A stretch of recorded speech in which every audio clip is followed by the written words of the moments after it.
Now we're going to go ahead and plan a S well with the profiles that we have here. There are two ways of doing that. We're going to do it the 3D way first. Later on we'll do it the 2D way. So we're going to skip the 2D S well that we have here, and we're going to come down here to default aligned. We choose that and we load that profile. The program goes through and it comes up, please select first target. It identifies the target, and if you should have to select a target, you can of course just either select the target over here on the tree and say set as first target,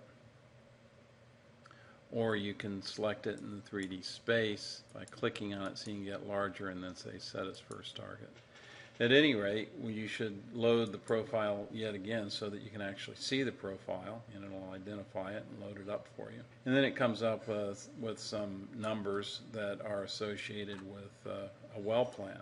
And we are going to change that well plan here by putting in 2,000 feet and calculate, which you always have to do on this one. And we're going to have a 1 degree drop. So we're going to go to 1 degree and calculate.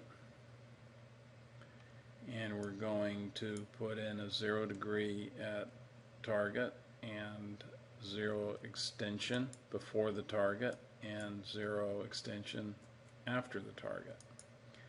All of these things you can see change in both the 3D space and the 2D space. If I want to take a look at my 2D space, which is sometimes easier to play with, I just go ahead and select it. Now I want to change some characteristic of this alignment projection that I have here, which takes up 3 lines of my template here. So I click on a line where it says aligned, and then I have this tool that I can change things with. Say I want to have an extension before of 300 feet, and I'm going to calculate. You can see that I have that. And now I want to have an extension of 500 feet after I hit the target. Calculate. I've decided that I want to have a 2 degree drop instead of a 1 degree drop. And it's very similar to what I had before, a little bit different.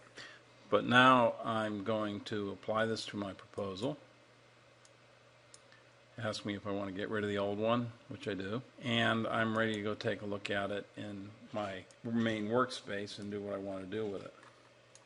I can do some things with it. I can look at this in my main workspace now, and I like to work with target planes, so I can click on the tangent section and I can then come down and say create target plane, which takes the inclination and azimuth of that tangent section and then extends it in a plane. It gives me a visual context in the 3D that I otherwise wouldn't have, and it also is a very useful tool when I'm doing projections later on. And when there is a lithology that's put in, this will be mapped with the lithology which is for this particular well.